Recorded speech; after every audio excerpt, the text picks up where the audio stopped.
Hello students, कैसे हो आप सब? I hope you all are good. So today we are going to learn a wonderful lesson and name of the story is Helen Keller. बच्चों, आज की इस video में हम पढ़ने जा रहे हैं स्टैंडर्ड 4th का यूनिट नंबर 5 और जिसका नाम है हेलन केलर. बच्चों, ये बहुत ही मज़ेदार स्टोरी है और हाँ, ये एक ट्रू स्टोरी है. ठीक है. हेलन केलर नाम की एक ब्लाइंड एंड डेफ बच्ची होती है जिसे उसे उसकी टीचर स्पेशल तरीके से पढ़ाती है. वही ये स्टोरी के अंदर दिया गया है. So please pay attention here and listen it very carefully. Let's start.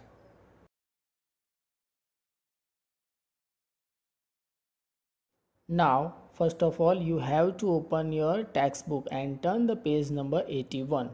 बच्चों, सबसे पहले आपको अपनी टेक्स्ट बुक ले लेनी है और नोटबुक भी ले लेनी है, पेन पेंसिल भी ले लेनी है और पेज नंबर 81 ओपन करना है.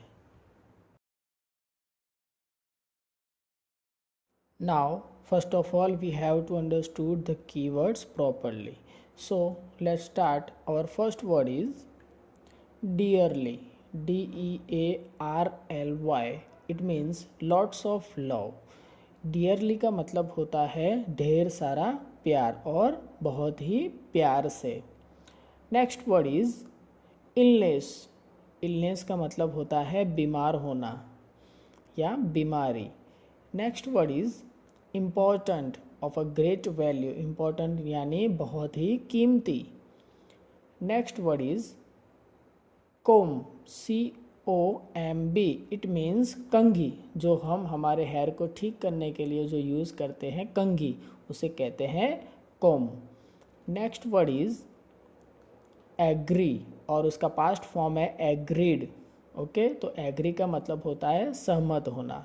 ओके, तो ये सारे कीवर्ड्स आपको आपकी इंग्लिश की नोटबुक में 5 टाइम्स लिखने हैं.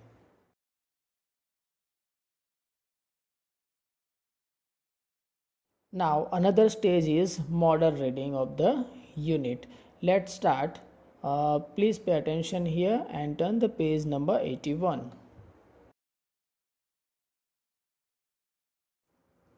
Helen Keller. It was the summer of 1880. वो 1880 की गर्मियों का दिन था. A healthy baby girl was born in a small town in Alabama. और एक छोटे से गांव अलाबामा में एक बहुत ही स्वस्थ हेल्थी बेबी का जन्म हुआ. Her parents loved her dearly and named her Helen Keller. उसके पेरेंट्स उसे बहुत ही प्यार करते थे और उसने उसका नाम रखा Helen Keller. But one day, लेकिन एक दिन, the baby became ill and day after day her fever stayed high. लेकिन एक दिन ये जो बेबी गर्ल थी वो बीमार हो जाती है और दिन पर दिन वो ज़्यादा बीमार होती जा रही है और उसका जो फेवर था, ओके, फेवर यानी बुखार, उसका बुखार बहुत ही हाई था, बढ़ता ही जा रहा था उसका बुखार. Everyone in the family try to help her to get better. Family member में जितने भी लोग थे वो सारे उसको ठीक करने के लिए मदद कर रहे थे. But all they could say was, there is nothing more we can do. The baby may not live. और अंत में सभी ने कहा कि हमसे जितना भी बन सका उतना हमने किया, हम उसके अलावा उससे ज़्यादा हम कुछ नहीं कर सकते. लगता है कि ये बेबी अब जिंदा नहीं रहेगी. Helen lived. लेकिन हेलन जिंदा रही. But she was not the same after her illness. लेकिन उसकी बीमारी के बाद वो पहले जैसी नहीं रही. Something is very wrong. कुछ तो उसके साथ गलत हुआ था. Her mother said. उसकी मदर ने कहा. At last they found out what was wrong. और अंत में उनके पेरेंट्स ने खोज निकाला कि उसके साथ क्या गलत हुआ है. द चाइल्ड कुड नॉट सी और हियर. और ये जो बच्ची थी वो देख नहीं सकती थी और सुन नहीं सकती थी. The baby grew into a little girl. Her parents felt sorry for her. धीरे धीरे ये बच्ची बड़ी हो जाती है और एक छोटी सी बच्ची बन जाती है. तब उसके जो माता पिता है, उसके पेरेंट्स है, उसके लिए बहुत ही गिल्टी फील करते थे, बहुत ही सॉरी फील करते थे। Helen often cried and held on to her mother. Helen बार बार रोया करती थी और अपने मम्मी को वो क्या करती थी, हेल्ड यानी कि पकड़ना, तो अपनी मम्मी को वो पकड़ लेती थी। Give the poor child what she wants her father would say. उसके पिता कहते थे कि बिचारी ये बच्ची को जो चाहिए उसे दो। दो हेलन कुड नॉट हियर और she was a bright little girl. जो ये हेलन केलर थी वो बहुत ही खूबसूरत लड़की थी, बहुत ही खूबसूरत बच्ची थी, लेकिन वो कैसी थी, वो सुन नहीं सकती थी और देख नहीं सकती थी। Some people thought Helen could not learn anything. कई ऐसे लोग ऐसा मानते थे कि हेलन कुछ नहीं सीख पाएगी। Her mother did not agree. लेकिन ये बात से उसकी मम्मी जो थी वो सहमत नहीं थी। कौन सी बात से, कि हेलन कुछ नहीं सीख सकती, ऐसा लोग कहते थे। Helen is very smart she said and added the problem is how can we reach her. उसकी मम्मी ने कहा कि हेलन बहुत ही स्मार्ट बच्ची है। कैसी है, बहुत ही स्मार्ट है। उतना ही नहीं, उन्होंने आगे बताते हुए कहते हैं कि हमें प्रॉब्लम इस बात से है कि how can we reach her, हम उसके तक पहुँचे कैसे। प्रॉब्लम तो ये है बच्चों, ये प्रॉब्लम कैसे है, क्योंकि हेलन तो देख भी नहीं सकती और सुन भी नहीं सकती, ठीक है। तो उसके मम्मी पापा को प्रॉब्लम ये आती है कि उसके तक हम पहुँचे कैसे, हमारी बात उसके तक पहुँचाए कैसे, यही प्रॉब्लम वाली बात है। Okay, she is locked up inside herself. उसने अपने खुद को, अपने आप को अपने अंदर ही लॉक करके रखा हुआ है। Helen began to grow wild she would not let anyone comb her hair her clothes were always dirty. तो जैसे जैसे हेलन बड़ी हो रही थी वैसे वैसे उसका जो बिहेवियर था वो काफ़ी चेंज होता जा रहा था। बहुत ही वाइड किस्म का उसका बिहेवियर होता जा रहा था। वो अपने हेयर के अंदर किसी को कंघी भी नहीं करने देती थी और उसके क्लोज, उसके कपड़े ऑलवेज गंदे रहते थे।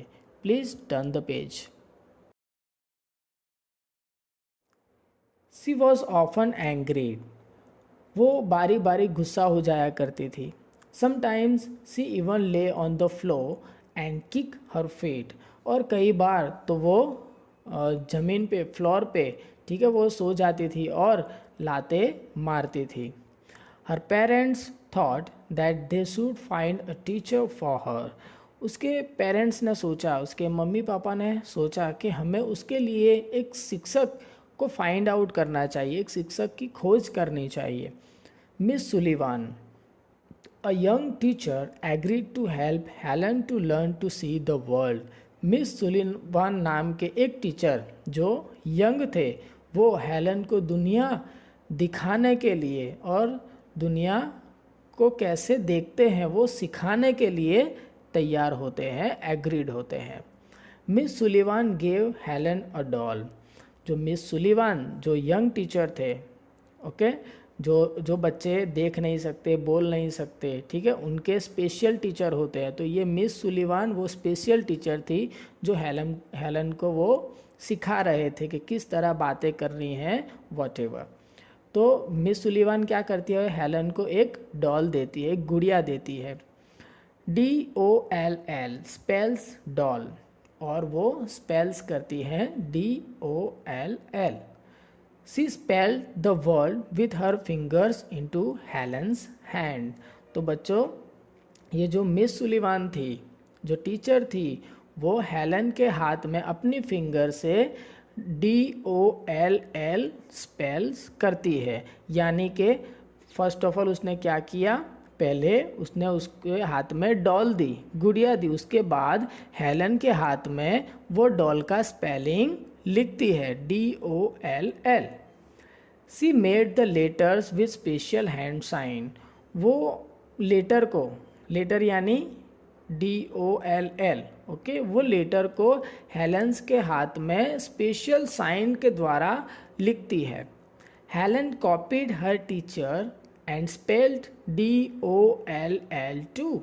और हेलन क्या करती है, अपना जो टीचर है मिस सुलिवान, वो जिस तरह से मूवमेंट करते हैं उसके हाथ में, वैसी मूवमेंट हेलन अपनी टीचर के हाथ में कॉपी करती है, और वो भी DOLL स्पेलिंग वो अपने टीचर के हाथ में लिखती है। But she did not understand what she was doing, लेकिन उसको तो कुछ पता ही नहीं था कि वो क्या कर रही है। हेलन लाइक मिस सुलिवान, और धीरे धीरे हेलन मिस सुलिवान को पसंद करने लगी। सी वॉज स्ट्रिक्ट बट काइंड, वो बहुत ही कठिन थी, कठोर थी, लेकिन वो बहुत ही दयालु भी थी। She spelled a lot of words for Helen on her hand day and night to make Helen understand. तो मिस सुलिवान ने बहुत सारे वर्ड्स हेलन के लिए उन्होंने हेलन के हाथ में लिखे, क्योंकि हेलन उसको समझ सके। वन डे, एक दिन, her teacher made Helen put her hand into running water. एक दिन उसकी टीचर क्या करती है, एक दिन एक बहते पानी के अंदर हेलन का हाथ डालती है। देन सी स्पेल्ड WATER, और वो वाटर का स्पेलिंग उसके हाथ में लिखती है WATER।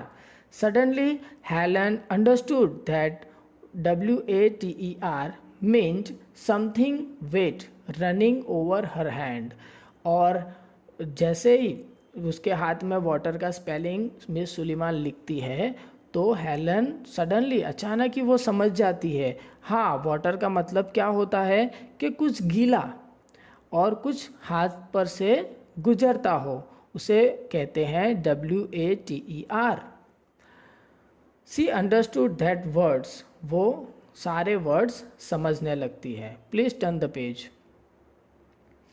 She understood that words were the most important things in the world. Words would tell her everything she wanted to know. और धीरे धीरे हेलन समझ जाती है कि ये जो शब्द है, वर्ड्स है, ठीक है, वो बहुत ही कीमती चीज़ है। कहाँ पे?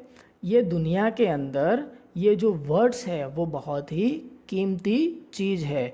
Words would tell her everything she wanted to know. और ये शब्दों ने हेलन को सब कुछ बताया जो हेलन जानना चाहती थी। तो बच्चों, आपको ये स्टोरी कैसी लगी?